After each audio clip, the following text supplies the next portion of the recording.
we were talking about how in Eastern Europe, what you see are these multi-ethnic empires ruled by a dynasty.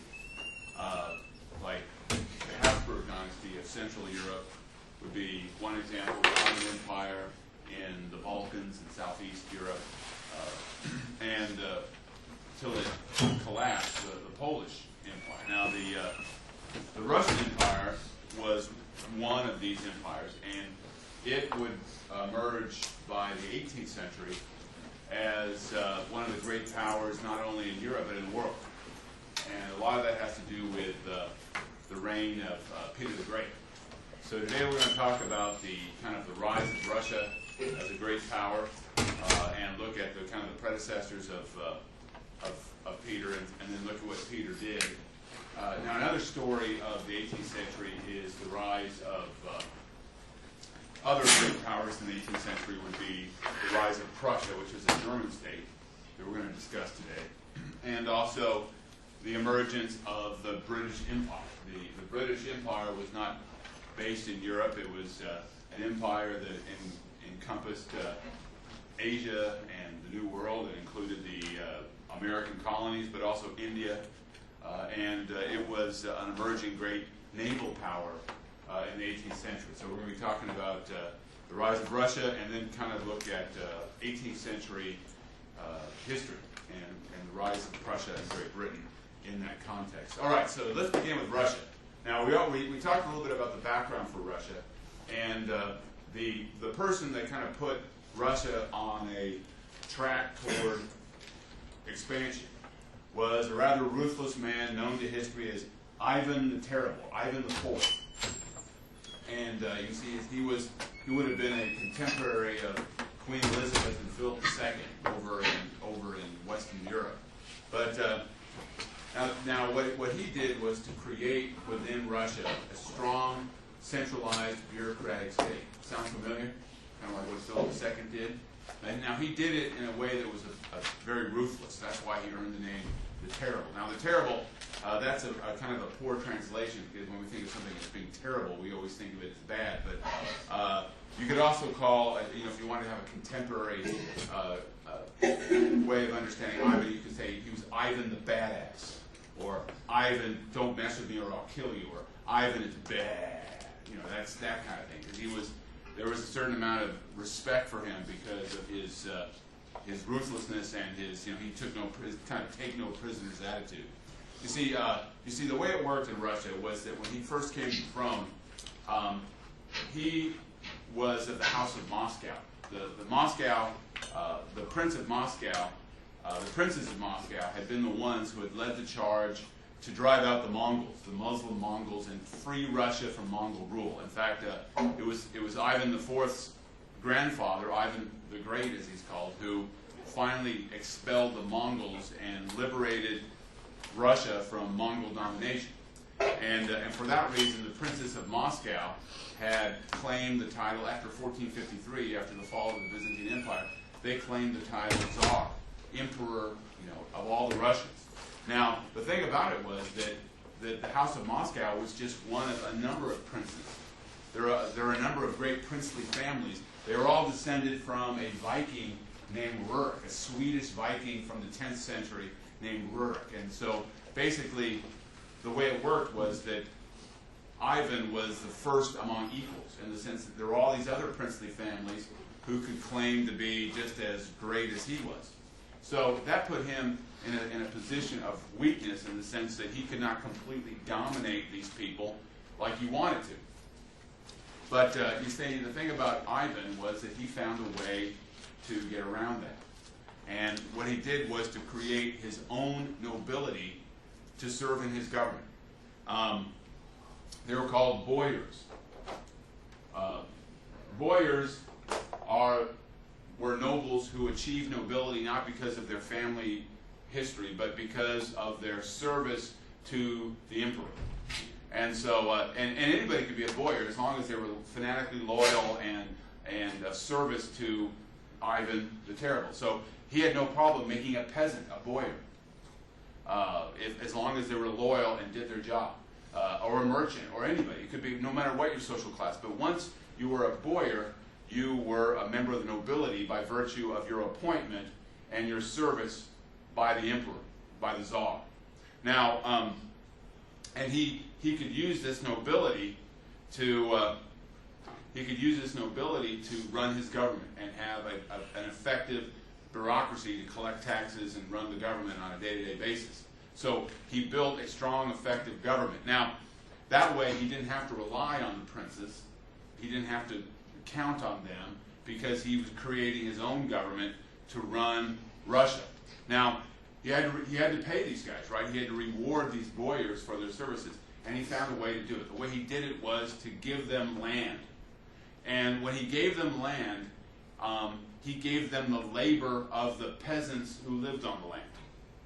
So basically, what he was doing was, in effect, enslaving large numbers of Russian peasants. See, the Russian peasants traditionally lived in villages, and they kind of had their village council of elders, and they ran things on their own.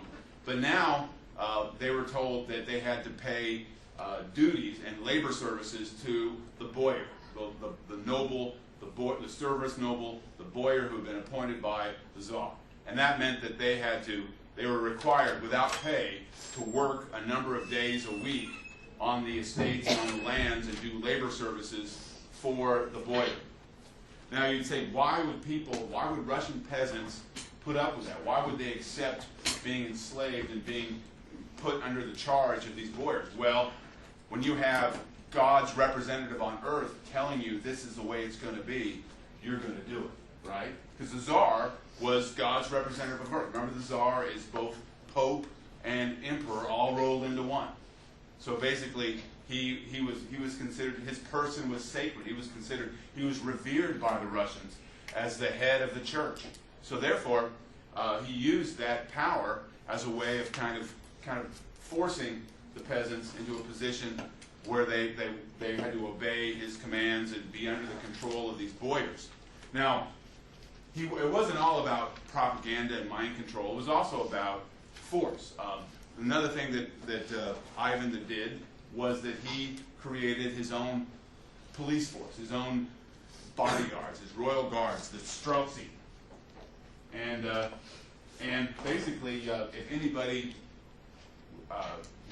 challenged him or created a problem for him, he would just have them executed. He would have them murdered. No problem, no questions asked. And he killed many, many people. Ordered many, many executions. Anybody who disagreed with him was dispatched. One of his most notorious examples was there was a city called Novgorod, one of the great cities of Russia, and the local town council wasn't obeying the laws and paying the taxes that Ivan was demanding they pay. So he decided to teach the inhabitants of Novgorod a lesson. So he basically grabbed the leading citizens and had them publicly boiled in oil. He created a huge frying pan, put oil on it, and burned them alive. Just tossed them into the fryer and watched them wiggle around as they were literally fried alive.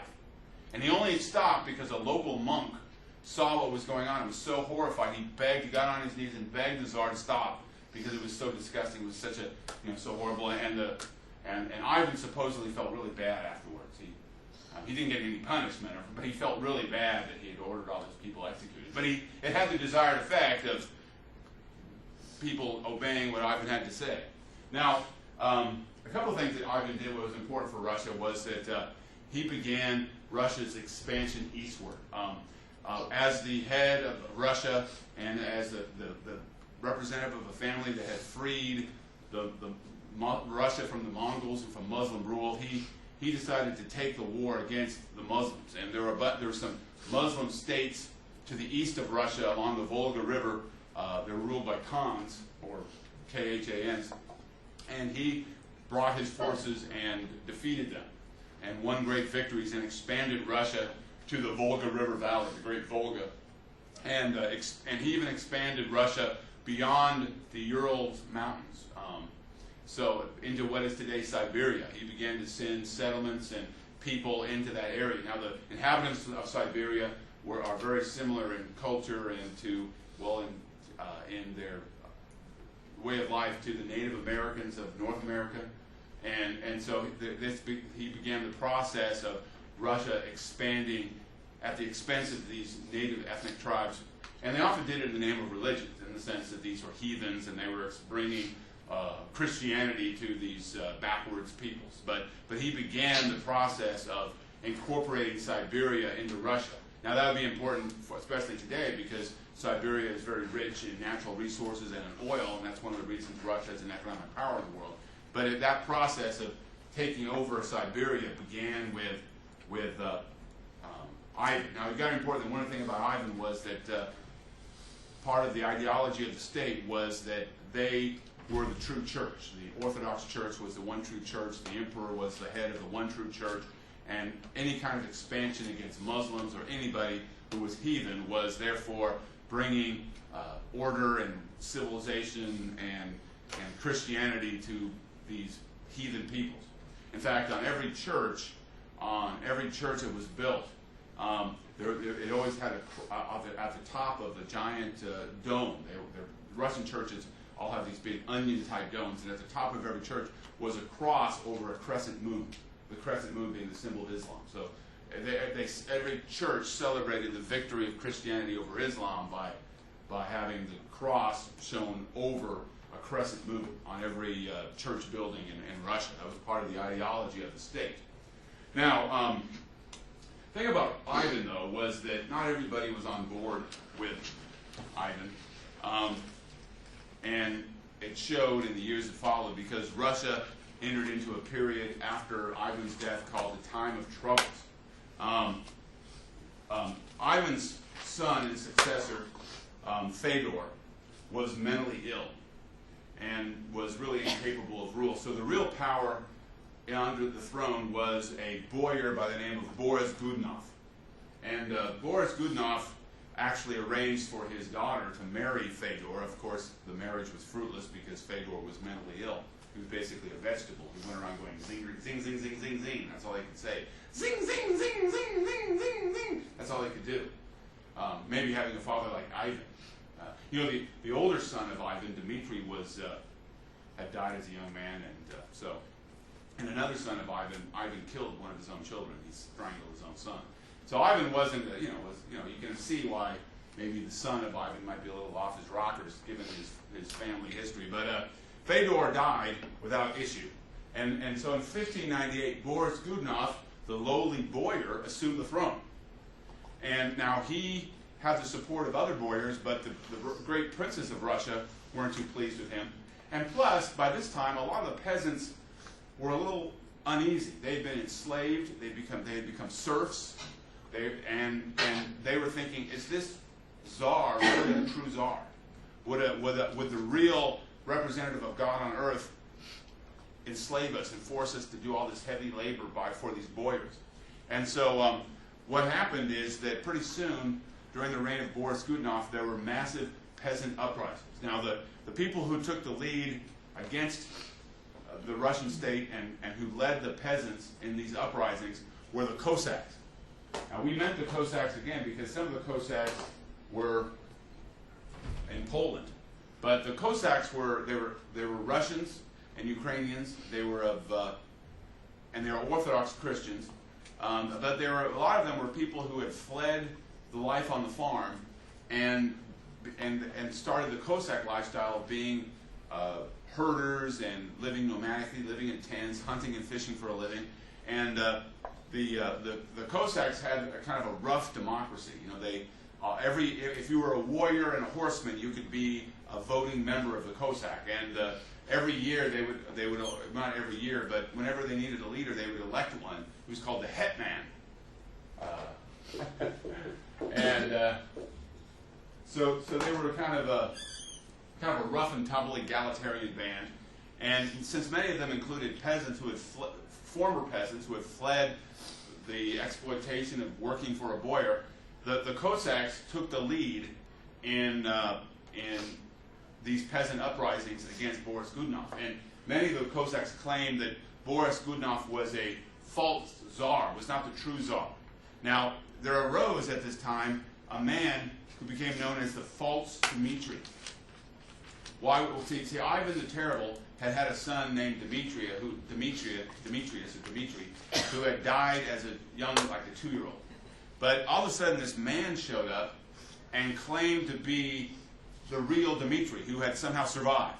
And the peasants were so hopeful for a true czar that the Cossacks and the peasants rallied around this false Dmitri. It turns out that he was really a Polish man who had been kicked out of the Jesuit order for immorality. But anyway, so he was a fraud. We know he was a fraud, but he was believed to be the true czar, the son of Ivan the Terrible. And with the help of the Cossacks in 1605, he marched on Moscow, and Boris Godunov was killed, and this false Dmitri assumed the throne as the new czar. Now, it turns out that it didn't take too long for the boyars and the princes to realize he was a fake, and he was dispatched and murdered. And the boyars decided to pick a new czar among their members, and his name was Vasily Shuisky. Now, he didn't take very well because he was of boyar blood, and a lot of the princes and a lot of the Cossacks didn't accept him as a true czar. And there was, in fact, a second and even a third false Dmitri that the Cossacks were holding up as the real czar. Now, it soon turned out that after a while, Russia's troubles invited foreign intervention. And Sigismund III, the king of Poland, marched on Russia and even tried to put his son as the Tsar of Russia.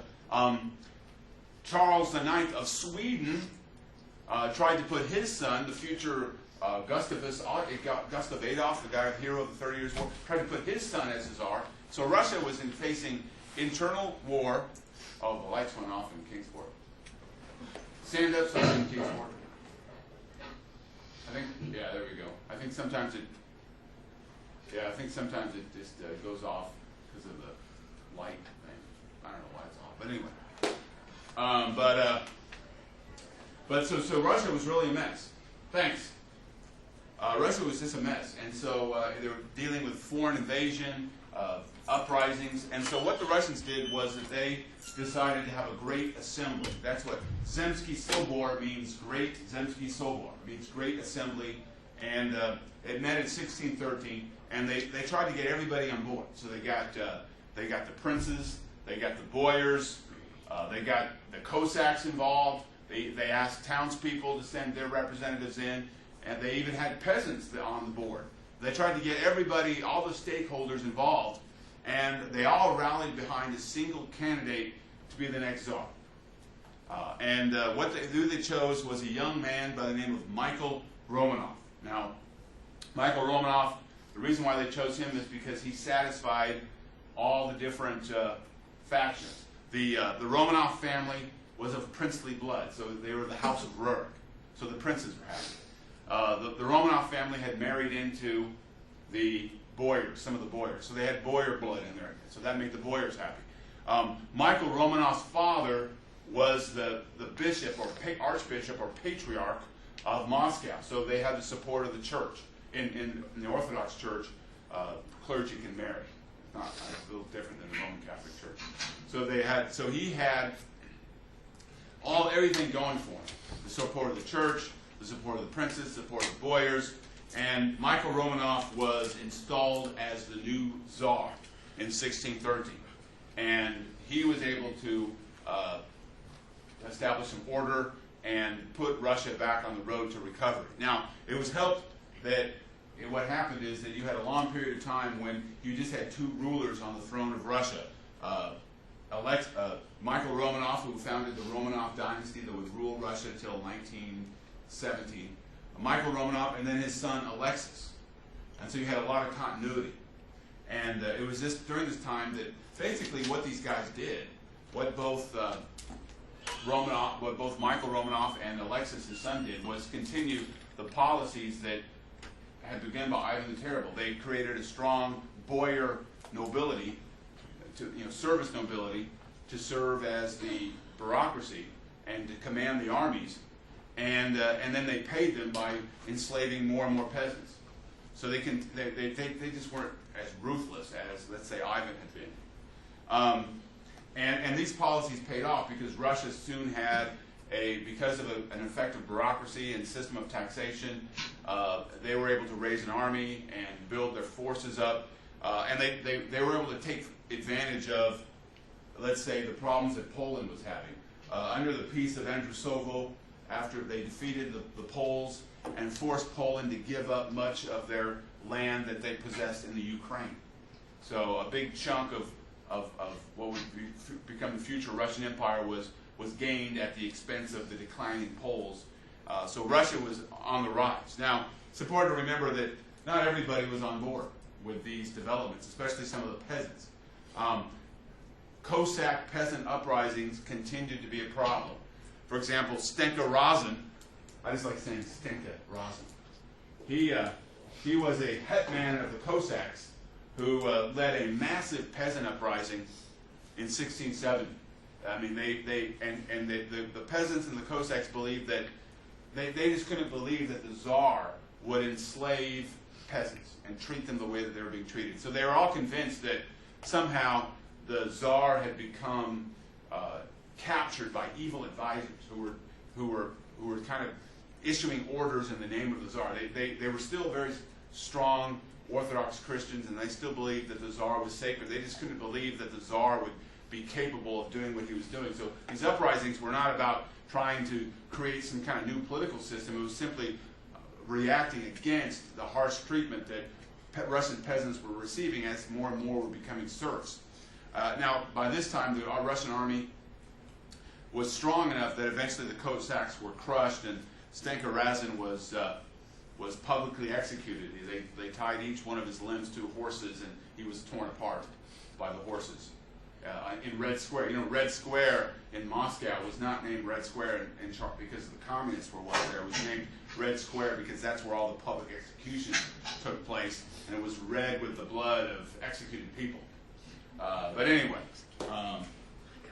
so and then another example of how not everybody was happy. In the 1660s, the Russian Orthodox Church made some slight changes in its religious liturgy and the service that took place every day in Russian churches. Like how many fingers you hold up when you do the sign of the cross and that sort of thing. And so many Russians believed that this was a sign of the Antichrist, that just making these minute changes in the liturgy and the worship service was a sign that there was a false church. And some people who believed in doing it the old way, the old traditional way, they were called old believers. And they rose up, and they were convinced that it was the end of the world. And thousands of them burned themselves alive. So 20,000 people over the years. They would cover themselves with alcohol and burn themselves up, thinking all is lost, the devil is in charge, the world is at an end. And so this kind of gives you an idea of when people act this way, there's usually a reason for it. And the fact that Russia was undergoing these dramatic changes where thousands of people were being becoming serfs, that created the kind of conditions that would create this kind of mentality. Funny thing is about some of the old believers is not all of them committed suicide or revolted. Many of them kind of continued to practice the old religion, the old liturgy, like under the scenes, kind of secretly and privately. And some of them came to America. There's an old believer church in Washington State. For some reason, some of these Russians migrated to Washington State, and there's an old believer church in Washington in the United States. But anyway, now, all right, now we're going to start about, we're going to get rid of this one.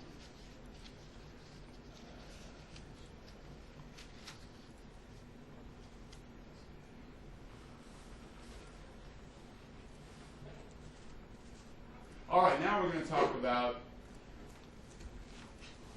how Peter the Great took that situation and built on it and made Russia into a great power. Because now, the thing about Peter the Great, one of the things he did was that he westernized Russia. Russia, before Peter the Great, was considered to be an Eastern power. Their many years of under Mongol domination had made it so the Russians, in their dress and in their lifestyle, were more like Muslims than they were, or people of Central Asia than they were people of Europe. For example, up until Peter, wealthy Russians had harems. You know, I mean, they were Christians, so they'd have their one legal wife, but they would have like concubines, and they'd keep their wives in harems. And Russian women, when they went out, had to wear like, you know, what you see in Afghanistan today, you know, complete coverage, you know, all the way from the head all the way down. And women, you know, wealthy women were secluded.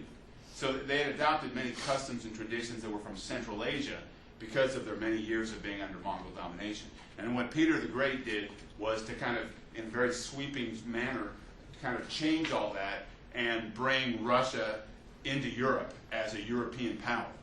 Now, a lot of it had to do with his upbringing. You see, when he came to the throne in 1682, he was one of the younger sons of Alexis. When he came to the throne in 1682, he was just a boy. So his older sister, Sophie, ran the show. And she did not like her brother. So basically, he was left to his own devices. I mean, she didn't even feed him. When he was growing up as a kid, he had to go to the foreign merchants living in Moscow and beg for food. So there were Germans and English and Dutch merchants who lived in Moscow. They lived in a certain quarter of Moscow. And he would just go there and they'd feed him. So when he was growing up, he came to believe that these Europeans from Western Europe really had it all together because they were kind to him, whereas his own sister treated him like crap. Now, when he became old enough, he had a palace. When he was 16 years old, he had a palace coup, overthrew his sister, and forced his sister into a monastery, forced her to become a nun. That's why she became Sister Sophie, literally, Sister Sophie. She spent the rest of her life in a monastery. Now, once he was in charge, he decided he was going to westernize Russia.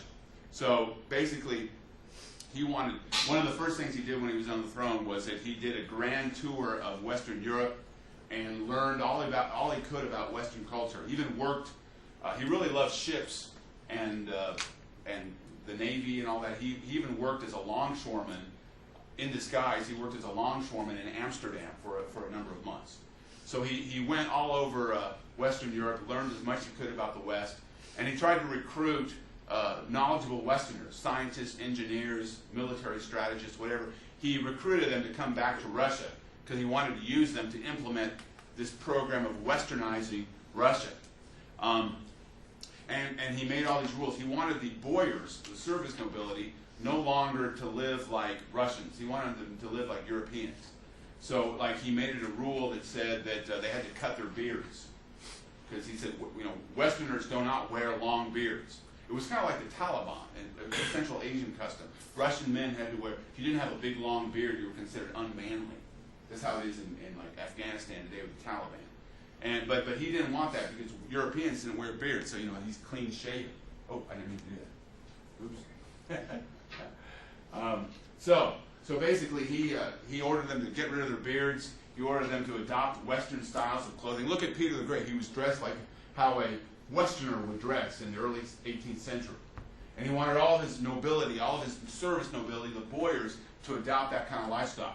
He said, no more harems. You're going to bring your wife to parties. You know, bring your women and you're going to wear like clothes like European women wear. So he got rid of the harems and had parties like they did in Western Europe. And he basically said, if you want to be a part of my government, you have to adopt this new lifestyle. Now, it didn't apply to the masses. You know, the peasants were untouched by this. It only applied to the ruling class that they had to adopt Western styles of living. Now, he also decided to build a whole new city, a whole new capital. So he moved the capital from Moscow, and he moved it to the coast because he wanted, his dream was for Russia to be a naval power. So he wanted Russia to look out to the west. So he moved the capital away from Moscow, which is in central Russia, and moved it to the coast near the Baltic countries, on the Baltic Sea itself. And he built, it's kind of a testimony to his will, that he built a city that was literally built on a swamp. And he brought in thousands upon thousands of peasant laborers. And people, you know how when you build something on a swamp, you have to put in piles so that you have hard soil to build on? The joke was that the piles that were the foundation of St. Petersburg were all the bones of all the men who died building the city. Because, I mean, thousands of people died of malaria and other diseases. because he just put thousands of them to working day and night. And literally, within his reign, he had built a huge city. When he built the city, most of it was empty because there's nobody living there. So he ordered all the boyars, if they wanted to have a job in government, they had to build a townhouse in St. Petersburg. So he ordered the nobility to be there, and once they came, they brought their money, and that brought craftsmen and other people hoping to make money. And so it wasn't long before St. Petersburg went from being in the middle of a swamp to being a population of 80,000, 100,000 people. It was an amazing transformation, but it was all done because he was the czar, and he could order people by the thousands to work because he was God's representative on earth, for crying out loud. When God says, you better do this, you better do that. Now one of the things he did was that he was inspired by what was going on in the West, and he wanted to create a very efficient bureaucracy. So for example, there was this great German philosopher and mathematician named Leibniz, who had written treatises on politics. He was also one of the co-inventors of calculus. He was one of these great scientists, mathematician minds, and Leibniz had some ideas about how to run a government. And Peter, who was always open to new ideas and trying to create a very effective government, he decided to take the advice of Leibniz and to build a whole new bureaucracy that was structured along this idea of departments, collegia they were called, and that the idea being that you have every department over every system of government that would be separate. And all these systems of government would send representatives to what he called the Senate, and they would act as a way of implementing the emperor's orders, but also giving the emperor advice and counsel on what would work best to make a smooth running bureaucracy. And it was a very kind of cutting edge thing. Now we take it for granted that governments are divided into departments with specialized tasks, and the idea of having teams and listening to the advice of teams to build on. We take that for granted now as the proper way to run something, but this was all brand new territory in the 18th century. He also created a system where you still had the boyar nobility, which was hereditary, but at the same time, he created a system where in order to hold any position in the government, you had to have a certain amount of education and experience before you could get to the next level in the government. It was called the table of ranks. So all positions in the government were based on talent and ability and experience. And the table of ranks was so effective that it remained basically the blueprint for the Russian bureaucracy all the way up until the 20th century. And it was all kind of designed and implemented by Peter the Great. He also wanted more money. He wanted more tax dollars. So he had this idea, we're going to have a census, we're going to count how many people live here, and then we're going to tax them. Have a poll tax, a head count. And everybody will have to pay a tax just for living.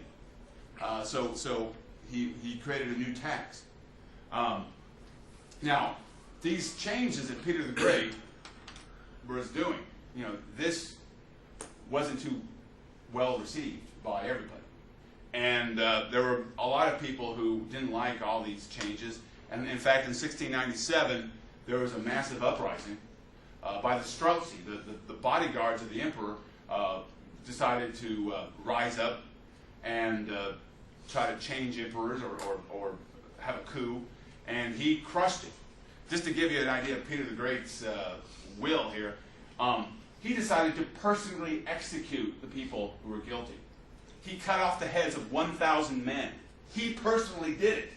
Whack! Next! Whack! Next! Can you imagine? He killed 1,000 men by himself. He was almost 7 feet tall. He was a powerful man, but whew! He was. That takes a lot of oomph, But he ordered the executions, and after that, nobody messed with Peter. Kind of like Ivan, isn't he? In a lot of ways.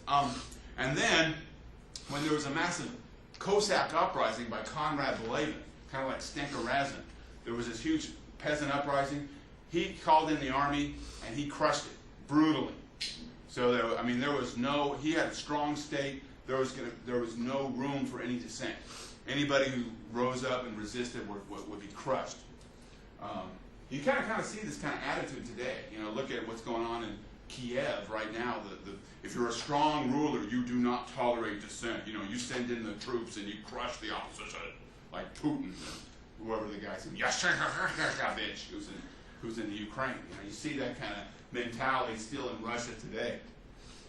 All right, now one thing about Peter the Great is that one reason why he wanted an effective bureaucracy and an effective system of taxation is he wanted to build a strong army, because he had a vision. He wanted Russia to expand and become a great naval power, and that meant that he wanted Russia to be the dominant force in the Baltic Sea in the north and in the Black Sea to the south.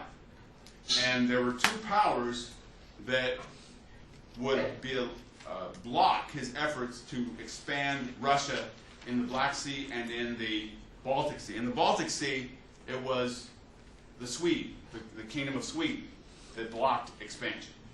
In the Black Sea to the south, it was the Ottoman Empire. So what Peter did, unlike previous emperors, is that he built alliances and with powers that had the same enemies, and he fought wars to see his vision come true, to establish ports along the Black Sea and along the Baltic Sea, so Russia could become a great naval power. He loved the sea. So he fought wars. Like, for example, when the Habsburgs were expanding against the Ottoman Empire, when Leopold created his alliance, Peter joined that alliance. Not because he cared about the Habsburgs, but he saw the Habsburgs and the Ottoman Empire, the Habsburgs and the Russian Empire had a mutual enemy in the form of the Ottoman Empire. So he established a trend where the Russian Empire, the Romanovs, would always be allied with the Habsburgs of Austria because of their common enemy, the Ottoman Empire. He also fought a long war against Sweden, basically. It's called the Great Northern War. It was fought for 21 years. And his nemesis, his enemy, was a very dynamic king of Sweden by the name of Charles XII. Now, what started the war was a dispute over who would be the king of Poland. Charles XII of Sweden wanted a man by the name of a Polish noble by the name of Stanislaw Leszczynski to be the king of Poland. He would be a puppet of Sweden. The Habsburgs and Russia, they wanted Mr. Slug, who was a puppet of the Habsburgs named Frederick Augustus, to be the king of Poland. So the Great Northern War began as a war over Poland, but it expanded. And now at first, Peter the Great suffered defeats and setbacks. Like at the Battle of Narva in 1700, fought up near St. Petersburg, his armies were crushed. But the thing about Peter was that he had a lot of will. And he was actually pretty, he was open to new ideas. As he built up his armed forces, he came up with some pretty new ideas that nobody had thought of. One of them was using artillery on the battlefield, mobile artillery, using horses and moving your artillery around and using it on the battlefield as a weapon. Up to this point, artillery had been used in sieges, but he implemented using artillery more into battles, which was new and very innovative. Another thing he didn't invent it, but he used it, was the bayonet. Where you could you attach you know what a bayonet is, right? You could turn a gun into a stabbing weapon. So you would shoot your gun and then attach your bayonet and use your bayonet to kind of stab and crush your enemy after you loosened them up with your bullets. And both of those were used for the first time under Peter the Great. So on top of everything else, he was a military innovator. But eventually he defeated Charles XII at the Battle of Poltava in 1709. And eventually, he planned on invading Sweden itself. And in 1721, Sweden was spent, and they sued for peace. And basically, one of the results of the Great Northern War was that it established Russia, rather than Sweden, as the dominant power in the North Baltic Sea. So there, he had great success. So Peter the Great, under Peter the Great, Russia went from being kind of a secondary power to being one of the great dominant powers in Europe. Now, the thing about Peter was that not only did he had set up a political system, he had set up a bureaucracy in such a way that it could kind of work on autopilot. See, what happened is that the Boyars bought into his ideas. They bought into the idea that they needed to westernize, that they were European, not Russian. And so it got to the point that later in the 18th century, it was considered bad taste for a Russian noble to speak Russian. They didn't even speak Russian. They spoke German and French to each other.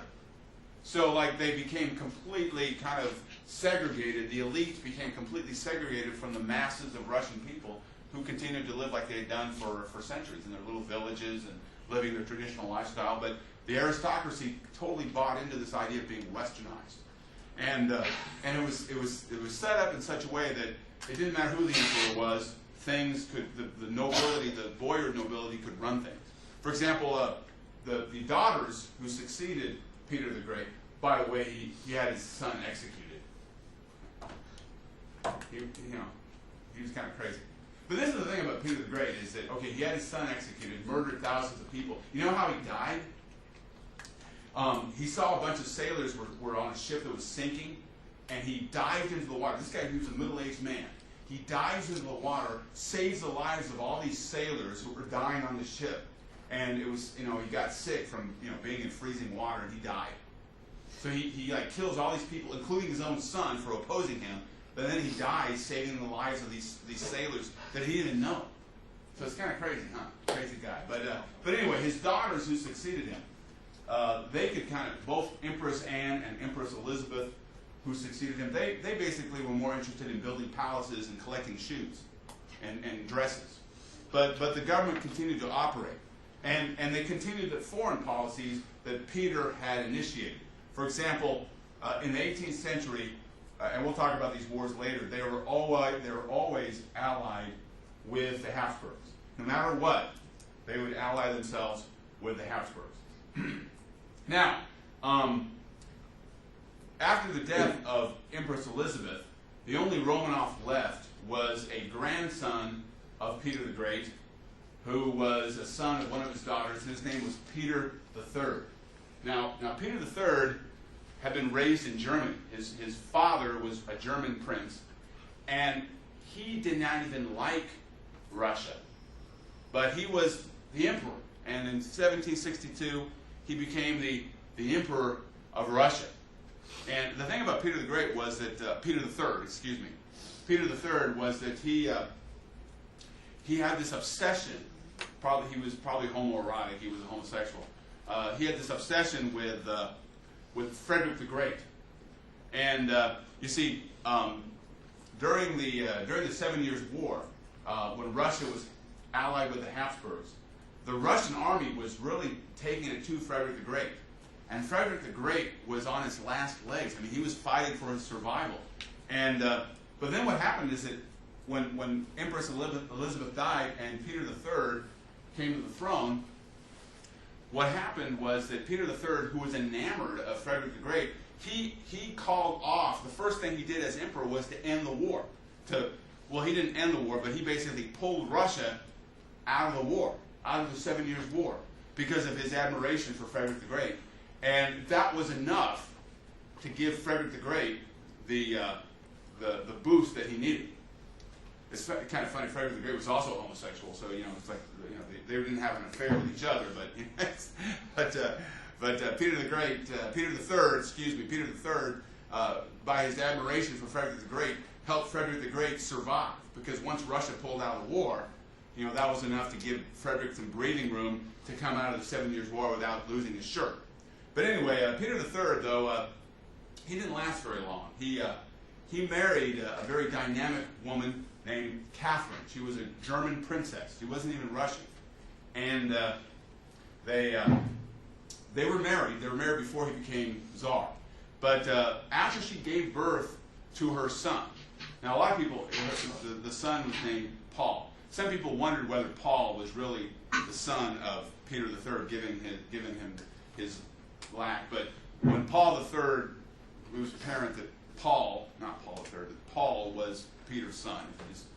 The family resemblance was there. So she did have relations with Peter III, and she did get pregnant, and she did have a son. But she hated the man because he was a cruel, vicious person, and she was very ambitious. So what she had done is she was having an affair with Gregory Orloff, one of the generals, one of the commanders of the military forces. And as soon as little Paul was born, she had a coup. She had Peter III arrested, had him strangled to death, and she assumed the throne as regent for little Paul. And what happened was that even when Paul became a man, she continued to rule Russia as Catherine the Great, and one of Russia's greatest rulers. But she was not even Russian; she was German. Now, some years ago they made a movie called The Scarlet Empress with Marlene Dietrich as Catherine the Great, and this kind of I think if I have if it works, hopefully the sound will work. I can grant you. I would like to see the Grand Duke. There's Catherine the Great. The Grand Duke is Peter. Imperial Highness Grand Duke Peter.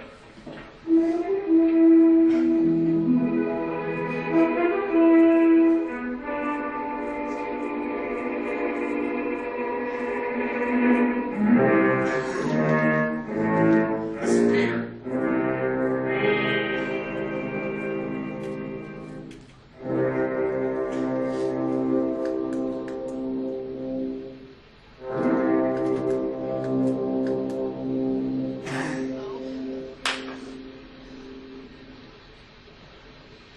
That's a fine way to receive your bride. I suppose you had more important things to do. I told you to be here on time. Now go on, kiss each other.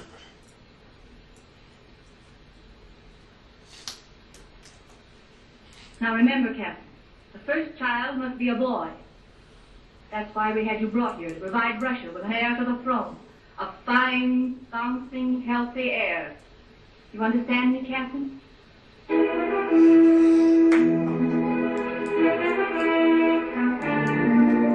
I just like that. I don't know if Marlene. There's Catherine the Great as an older lady. I don't know if she looked like Marlene Dietrich. You can understand why Gregory Orloff would be enamored of her. But anyway, but she assumed the throne, and she would reign for a long time. She's considered to be.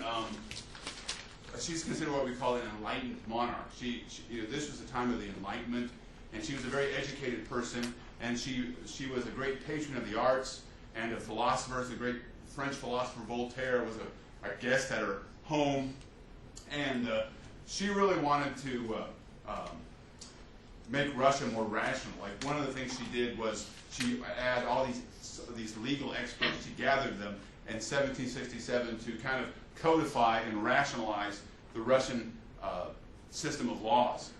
She also wanted to have the boyars, gave the boyars more freedom to start businesses. She gave them the ability to, she gave them certain privileges like right to a trial, and if they were to be executed, they couldn't be executed in a barbarous way. But you think about, in a lot of ways, a lot of the principles that she lived by were kind of informed by the same ideas of the American Revolution, the human dignity and rights. But in her view, rights only extended to the nobility, to the boyars. I mean, she was all about giving them rights, but basically she continued the policy of enslaving serfs and giving the land to boyars to reward them for their services. And not everybody was on board with that. There was a huge Cossack uprising. Pugachev, right here, here's a picture of Pugachev. Pugachev actually claimed to be the murdered Tsar Peter III. He wasn't, of course. He was Pugachev. He was a Cossack leader, a hetman. But he led a massive uprising. It was only after a massive use of force that this uprising was crushed. But one of the reasons why he had an uprising is estimated that during the reign of Catherine the Great alone, some 1 million people were enslaved. Basically, 1 million Russian peasants were given as property to not just Russian boyars, but European aristocrats as rewards for their services to Catherine. Now, she continued the policies of Peter. Like, she continued to expand along the Baltic. She was the one who worked with the Habsburg Emperor and Frederick the Great to partition Poland in a series of ways. great story. One of her lovers was a Polish noble by the name of Stanislaw Poniatowski, and she initially tried to installed him as king of Poland with the idea that as her lover, she could control him, that he was going to be her lapdog. But once he became king of Poland, he decided to try to make Poland independent and to kind of rebuild its government. And so she quickly got rid of him, and that's when she worked with the other powers in a series of partitions to basically swallow Poland up. So Poland was divided up between the Habsburgs of Austria, Frederick the Great of Prussia, and Russia. The bulk of Poland, including the city of Warsaw, went to Russia. And most of Poland would be ruled by Russia all the way up until World War I. She also continued the war against the Ottoman Empire. And it was during this time that a lot of areas became part of the Russian Empire that had never been part of the Russian Empire before. She expanded Russian influence into the Caucasus. So Chechnya, Dagestan, Ossetia, Georgia, all these areas in the Caucasus that had formerly been under Ottoman control or been subject to Ottoman rule, all these areas were now incorporated into Russia. Now, Ossetia and Georgia were already Orthodox Christians, but Dagestan and Chechnya had a primarily Muslim population, as they still do to this day. But it's been fairly recent, only ever since the late 18th century, that these areas that are now part of Russia were incorporated into the Russian Empire, even though they weren't ethnic Russians. All right, so that's Catherine the Great. All right, why don't we take a quick break for a little bit? You guys have been going hard, I know. Why don't we take a little break here, and next we're gonna talk about the rise of Prussia and Great Britain and Frederick the Great. So we'll do that. We'll do that next after our break. So a couple minutes for a break. All right, let's talk about Prussia. Now, Frederick the Great in the 18th century, we mentioned him earlier. He was the guy who Peter III had the hots for. He kind of catapulted Prussia into being a great world power. But like Peter the Great, a lot of his success rested on the achievements of his predecessors. So let's talk a little bit about Prussia. Prussia was originally the Brandenburg, the Duchy of Brandenburg, it's this area right in here.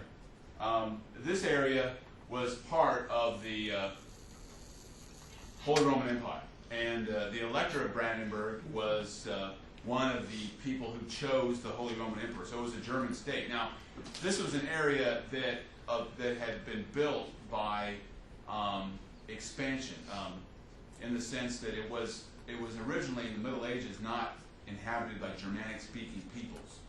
It was inhabited by Slavic peoples and Baltic peoples. And what had happened is that over the years, as Germans settled in the area, they would bring in settlers. In fact, a lot of Brandenburg was settled by people who were Flemings, people from the Netherlands, who were encouraged to come and start businesses and farms to grow the area. So it was kind of like on the fringe of the German world, kind of on the eastern edge of the Germanic-speaking world. Now, as you can see here, beginning with Frederick the Great, it really began to expand territorially. Here's Silesia, which we'll talk about in a minute, which was a very important acquisition for Prussia. And then by the partition of Poland, all this land, which was mainly inhabited by Poles, but also by Germans. It was about 60-40, 40 being Germans, 60 being Poles. But these areas were also taken and expanded upon by the Prussian rulers. So by the time you get into the beginning of the 19th century, Prussia was a fairly large German state with a very large Polish-speaking minority. All right. So I just wanted to point that out. All right. Now a lot of the expansion of Germans in the course of this period was due to the Teutonic Knights, going back to the Middle Ages. the Teutonic Knights were originally warrior knights. They were knights committed to fighting against the Muslims in the Holy Land. But in around the early 13th century, they left the Holy Land and decided to focus their efforts on fighting the heathen peoples. The Prussians were originally a Baltic people who were heathen, like the Lithuanians. So they began to wage war against these heathen peoples. And as they did, they brought in warriors and settlers, many of them speaking German. And eventually they occupied an area of much of what is today northern Poland, all the way to the Baltic countries. And the German settlers, the German landowners who settled with the aid of the Teutonic Knights were called Junkers. A Junker is just can be translated as kind of like a gentry. They were like the landowning aristocracy. Now this push of Germans eastward at the expense of Baltic peoples and Slavs is called, in German history, it's called the Drang nach Osten, push to the east. The only reason I mention it is because in the later ideology of the Nazi state, that was kind of the historic basis for their claim to all of Eastern Europe, that they were just basically living out the German dream of expansion eastward at the expense of the inferior Slavic peoples. But anyway, now, ever since the 15th century, the ruling family of Brandenburg was the Hohenzollern. And they were the family that ruled over Brandenburg. Now, the Protestant Reformation was important for Prussia and for Brandenburg because basically, you see, the Teutonic Knights were a religious order, a monastic order. Even though they were warriors, they were monks. And so what happened is when northern Germany went Protestant, the ruler of Brandenburg, who was actually at the time was the head of the Teutonic Knights, Albert of Brandenburg, he basically secularized and got rid of the Teutonic Knights. So instead of having the Teutonic Knights, he assumed the title Duke of Prussia. That's where you get the Duchy of Prussia was originally the lands ruled by the Teutonic Knights. Now that there were because of the Protestant Reformation, now that there were no knights anymore, it became, the land was taken over by the state and became the Duchy of Prussia. So that was very important for Russia. Now, a very important ruler of Brandenburg was Frederick William, sometimes called the Great Elector. And he would have been a contemporary of Louis XIV. Now, he was a very hardworking man. He converted to Calvinism and was, in fact, a practicing Christian. And he did a lot of things for Prussia. He didn't believe in war, but he believed in having a strong army. And since he didn't believe in war, and he had believed in a strong army, he was able to create one of the largest standing armies in Europe, and very well trained. He was very hardworking. He trained his army, so he built a strong army. He also was very good with money. He didn't spend a lot of money on luxury. He was a good Calvinist. You know, he spent money on building up the government, making it work smoothly, creating a strong bureaucracy. He was able to get the estates. You know, you had estates in Germany, like you had estates in the Among the Dutch. He was able to get the estates. One of the smart things he did was he said, "Look, I don't want any taxes. I don't want any land taxes. I just want luxury taxes, like taxes on sugar and coffee and that sort of thing, sales taxes." And he was able to take these sales taxes and use it to create a very strong treasury because of good management and a well-trained army. So he was a very dedicated man, very hardworking, and he created a strong, powerful state with a full treasury and a well-trained, well-disciplined army.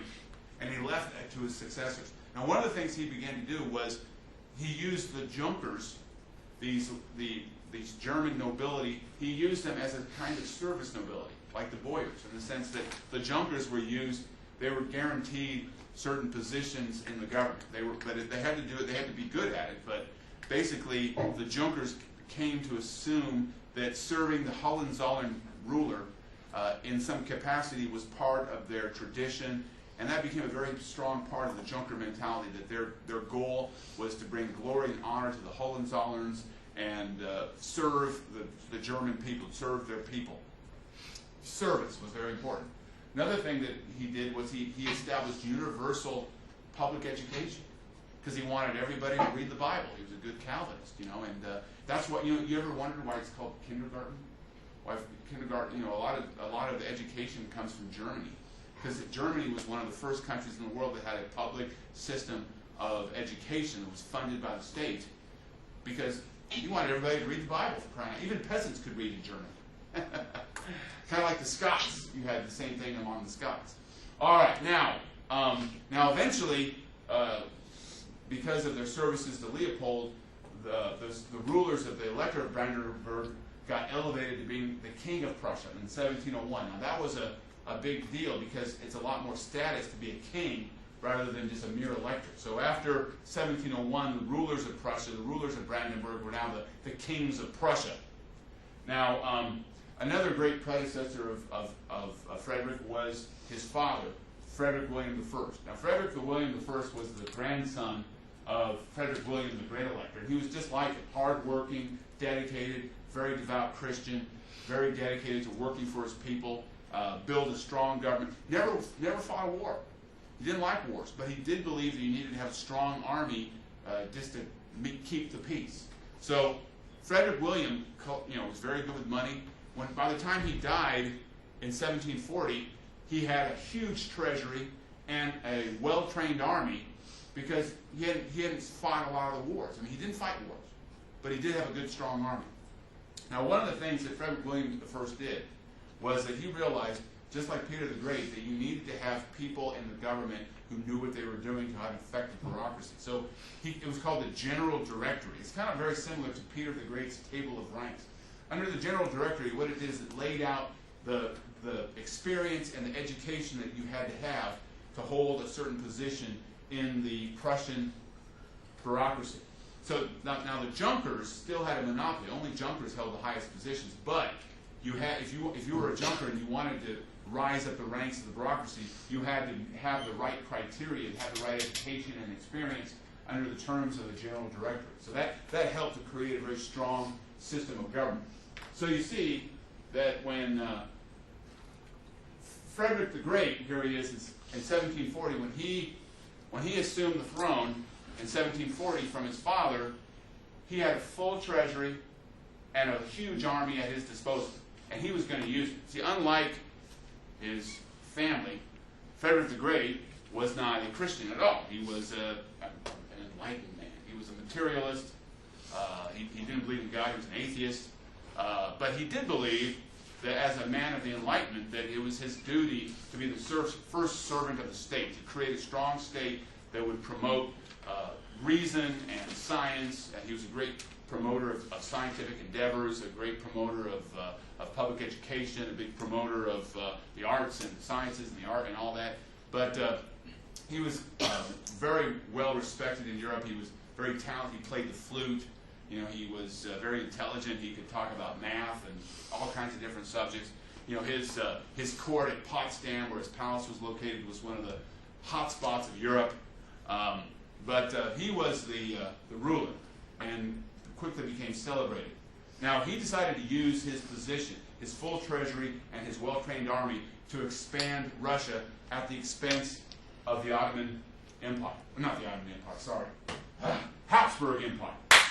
You see, the way he saw it was that the Habsburg Empire was kind of like in crisis, and he was going to take advantage of that. You see, what happened, first of all, during the long reign of Charles VI, who wasn't a bad man, but he just kind of was incompetent. During this time, it was clear that the Habsburg Empire was kind of not falling apart, but kind of in decline. First of all, they got caught up in this war for Polish succession, and it turned out to be a war against France. The one Polish candidate, the same Stanislaus Leszczynski, he happened to be the father-in-law of the King of France, Louis XV. So France supported Stanislaus Leszczynski. The Habsburgs supported Frederick William, and this war didn't turn out well for the Habsburgs. In fact, they lost territory. For example, southern Italy, Naples was lost. The Spanish Habsburgs claimed it. The son of Philip of Spain. Don Carlos became the king of Naples. Also, as part of the war, France annexed Lorraine, which is a territory on the border between Germany and France. The reason why this was significant was because the Duke of Lorraine was none other than Charles VI's son-in-law. So it was kind of a big blow to the Habsburg family to have this land that had been traditionally part of the Holy Roman Empire now annexed to France because of this war. So it was a blow. So from the perspective of Frederick of Prussia, the way he was looking at it, hey, the Habsburgs, they were losing wars, they were losing territory, they were on decline. Now, Charles VI had another big problem. He didn't have a son. All he had was his daughter, Maria Theresa. And Maria Theresa was she was a woman married to Francis. But anyway, some people question whether or not a woman could inherit property. And that really bothered Charles because he wanted to make sure that he kept the Habsburg territories intact. And in fact, before he died, Charles VI tried to get all these rulers by legal agreements to recognize his daughter's claims to all of the Habsburg's lands. But in 1740, though, when Charles VI died, and Maria Theresa was supposed to come to the throne, that's when Frederick the Great saw his opportunity to take advantage of the situation. And so did the French. The French. They saw an opportunity. So in 1740, Frederick the Great invaded Silesia. Now Silesia was very rich territory. It was question, yes? Frederick the Great is not the same as Frederick William I, right? Exactly. Yeah, Frederick William. Yeah, the William is the addition. Yeah. So what happens is that he invaded Silesia, which was a very rich region. Lots of natural resources, lots of German cities. It was German-Polish speaking. It was a traditional patrimony of the Habsburgs, though. So he was stealing from the Habsburgs. And then at the same time, what happened is that the French encouraged the Duke of Bavaria to challenge the Habsburg rule. And for the first time in centuries, a non-Habsburg was elected Holy Roman Emperor. He was Karl Albert of Bavaria, who became Charles VII of the Holy Roman Emperor. So it looked pretty down for Maria Theresa. You know, her husband had been rejected as Holy Roman Emperor. Silesia had been occupied by the Prussians. And this started what became known as the War of Austrian Succession. Now the thing about Maria Theresa was that the thing about her, she's kind of like, you know, if you compare her to Catherine, and Catherine kind of had all these lovers and was non-traditional and but a very powerful woman. Maria Theresa was like very traditional woman. You know, she was very devout Roman Catholic, very, you know, loved her children, but man, she got a fire in her belly. You know, and she ruled with, she had a lot of passion.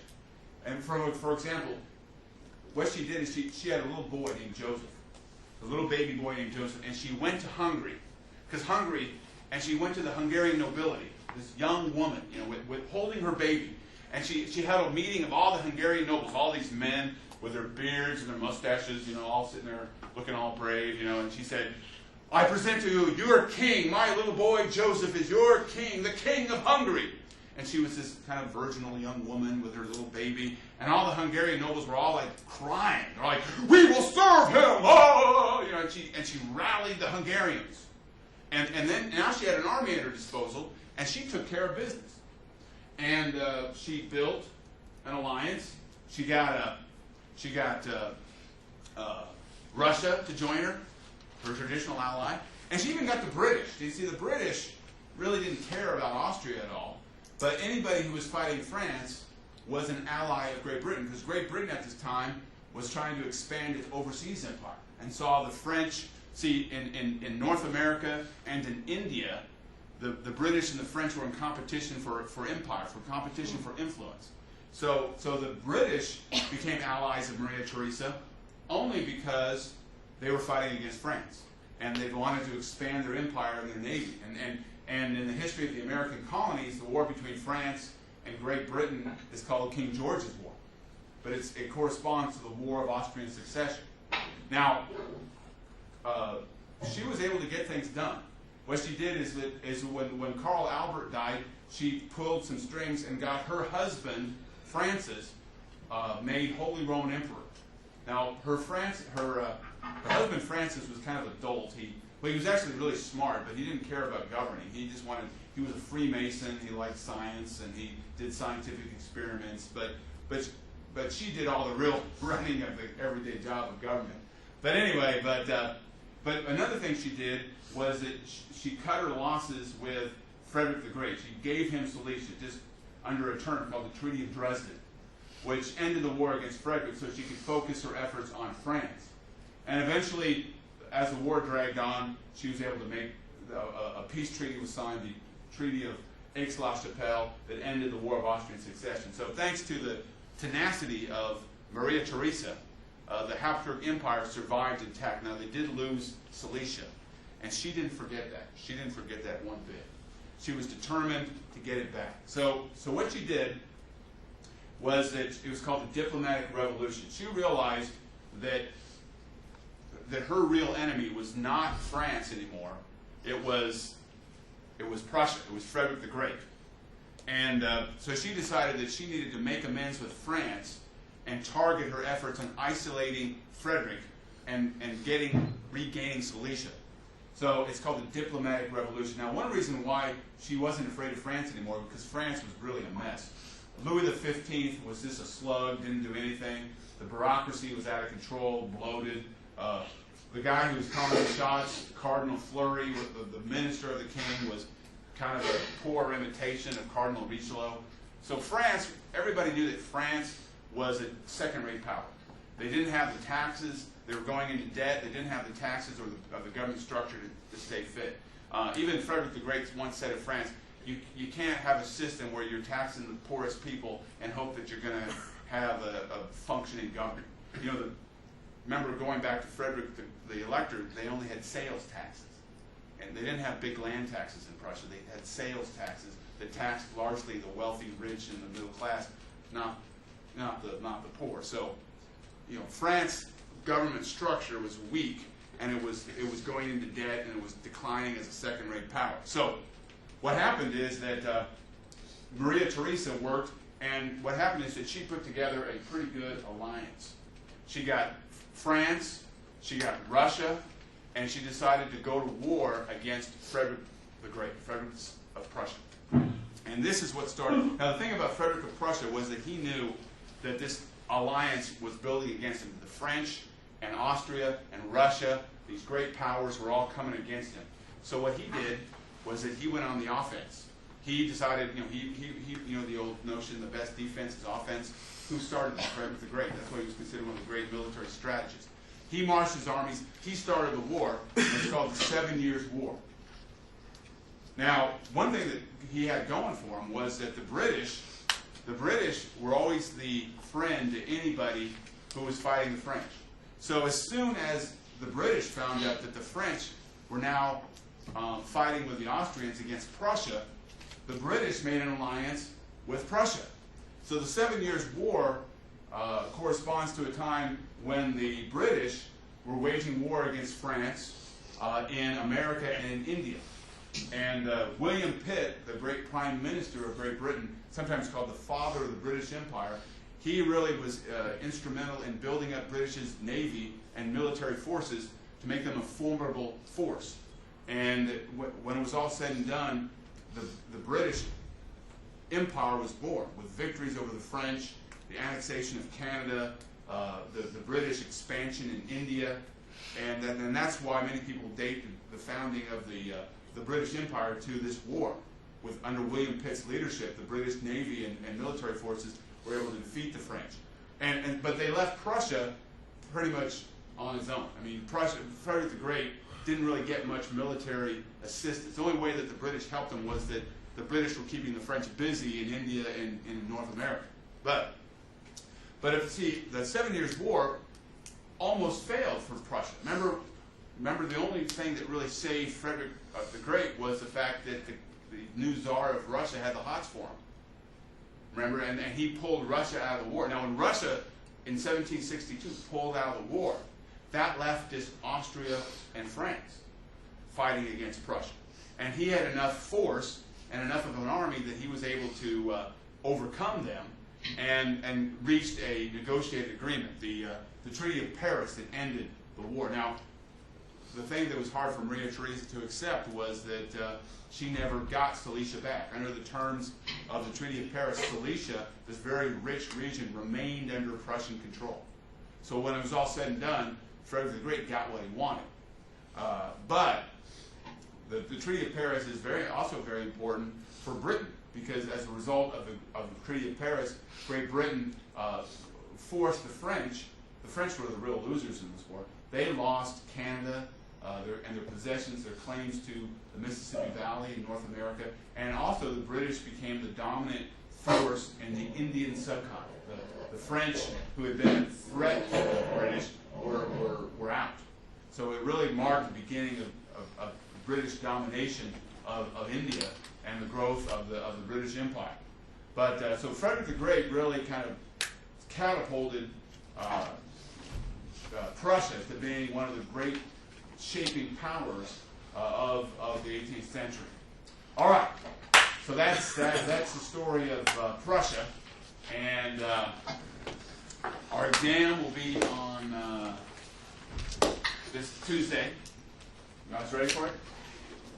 All right. Remember, you can bring an outline for the exam for part 2.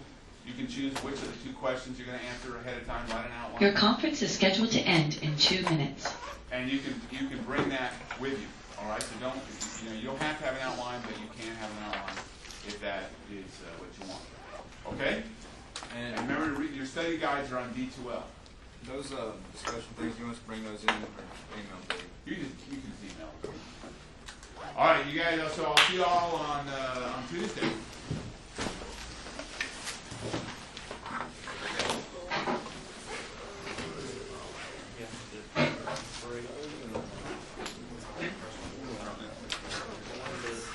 Oh, there would be.